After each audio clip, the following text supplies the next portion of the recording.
Salut, j'espère que vous allez bien. Si vous avez cliqué sur cette vidéo, je vous invite à cliquer sur la précédente si vous ne l'avez pas vue. C'est en rapport du coup avec le film En Avant, où je vous fais une petite critique, où je vous donne pas trop d'indices. Je vous laisse juger par vous-même. Oui, alors pour les plus connaisseurs du décor Pixar, qui sont sûrement parmi vous, vous voyez que le décor cette fois-ci est filmé à l'horizontale. C'est tout simplement parce que je vais vous illustrer mes propos avec des illustrations.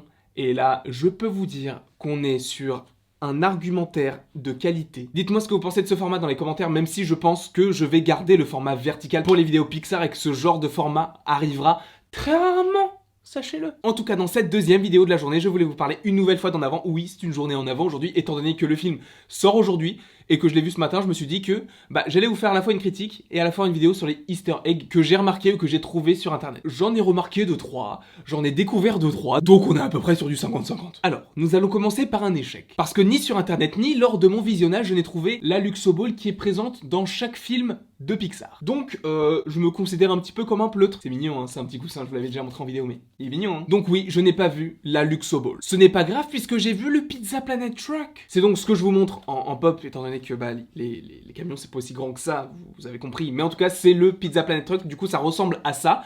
Je l'ai vu lorsqu'il passe le péage.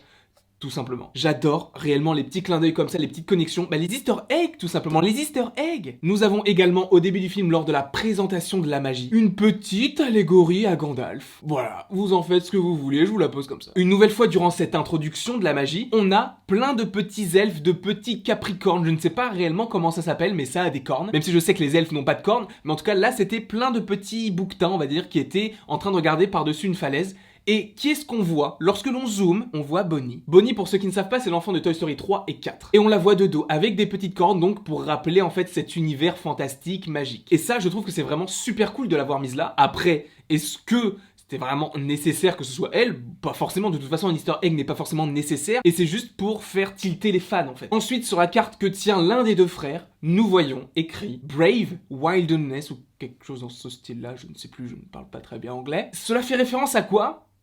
À Brave. Brave, c'est rebelle en français. Donc c'est clairement une référence dans cette carte au monde de Brave. Et du coup, en plus, sur cette carte, on a un petit lac qui fait référence au lac que l'on a à l'intérieur du film. Là, pour le prochain easter egg, on sort un petit peu des Pixar pour revenir dans du Disney, parce qu'à un moment, il y a un magicien qui a un chapeau de Mickey, qu'a Mickey dans Fantasia. Je crois que c'est Fantasia 2000 ou quelque chose comme ça. Et vous savez, c'est le chapeau connu de Mickey qui pointu, bleu, avec des petits écriteaux sur le côté un peu argenté blanc. Et bien du coup, il y a un personnage qui l'a dans le film. Après, il y a autre chose que j'ai remarqué dans le film, et j'ai vraiment bugué quand j'ai vu ça. Je me suis dit, est-ce que c'est un lien ou pas? Parce qu'en fait, lorsqu'ils vont dans la taverne qui est un petit peu magique, mystique, pour avoir la carte pour aller récupérer la pierre du phénix, et bien en fait, le chef de la taverne, celui qui s'occupe des plats, c'est un rat avec une toque. Et avons-nous déjà vu un rat avec une toque qui fait la cuisine dans un restaurant, dans un Pixar? Je dirais que c'est Rémi dans Ratatouille. Donc ce petit caméo, je trouve ça mais d'une richesse intantinée, ça n'a aucun sens. J'avais tellement pas de mots que j'ai essayé d'en inventer un, sauf qu'il existe vraiment. Un tantinet, ça existe vraiment, mais c'est pas un mot, je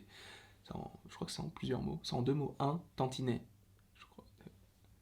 On s'en fout, non? Et là, nous allons partir sur celui que j'ai préféré. Alors, je n'ai pas vu l'easter egg qui annonce le prochain film, parce que pour ceux qui ne savent pas, Pixar a la manie, du coup, de mettre des petits indices sur la prochaine production. Juste pour vous donner un exemple, dans Coco, il y a un poster des Indestructibles, mais version squelette, puisque c'est dans Coco. Justement, pour faire écho à ça, dans Les Indestructibles 2, dans le petit parc de Jack Jack, il y a un jouet qui est donc Duke Kaboom, que l'on retrouvera dans Toy Story 4. Et dans Toy Story 4, justement, le dernier film avant En Avant, il me semble que c'est sur un des murs ou un des manèges que l'on voit des petites licornes, et en fait c'est exactement le même motif qu'a le plus grand des frères dans En Avant sur sa caravane. Mais donc c'était juste pour vous dire que dans le film En Avant, je n'ai pas vu cet easter egg qui annonce du coup le prochain film Soul. Après il faudrait que je le revoie 2 ou 3 fois avant de pouvoir comprendre et essayer de déchiffrer où il est. Mais bon, c'est pas très grave, on sait que Soul arrive, de toute façon ça n'a rien de très important. Mais donc le dernier easter egg dont je voulais vous parler, il y en a d'autres sûrement, mais moi c'est les seuls que j'ai remarqués ou trouvés. Celui-ci je l'ai remarqué en fait parce que c'est un petit peu symbolique dans l'histoire du film. Pourquoi? Eh bien parce qu'en fait le film s'articule sur la quête de la pierre du phénix. phénix, retenez bien ce mot phénix, pour l'utiliser et revoir leur père, le temps de quelques minutes, quelques secondes. Et en fait, il va comprendre que ce n'est pas forcément la quête de la pierre qui le rend heureux et qui va donc ramener son père pour qu'il puisse enfin le voir, c'est réellement le voyage avec son frère qui là vraiment le considère comme son mentor, comme entre guillemets son père, même si c'est son grand frère. Du coup, comme une figure paternelle, mais qui est donc son grand frère. Et du coup, vous vous dites, mais quel est le rapport avec le potentiel easter egg qu'il y a? Eh bien, c'est qu'en fait, on pouvait comprendre ça dès le début. Pourquoi? Eh bien, parce que dans le dos du gilet du plus grand frère,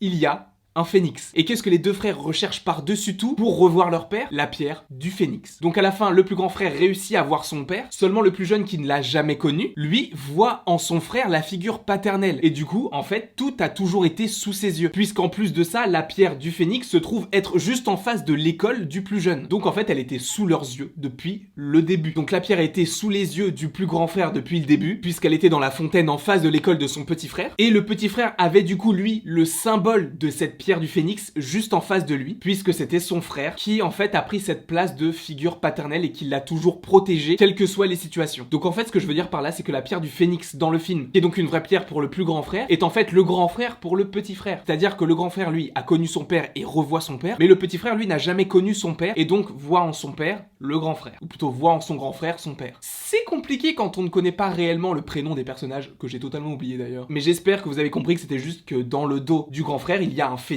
qui, en fait, te donne la fin du film. Te dit qu'en fait, ce qu'ils recherchent était sous leurs yeux depuis le début. En tout cas, j'espère que vous avez aimé cette petite vidéo en rapport avec les easter eggs. Dites-moi aussi ce que vous pensez de ce cadrage. C'est aussi pour ça que je fais la vidéo verticale, c'est parce que normalement, vous voyez un petit bout de bleu ici et un petit bout de bleu là-bas. Enfin, un très gros bout de bleu là-bas.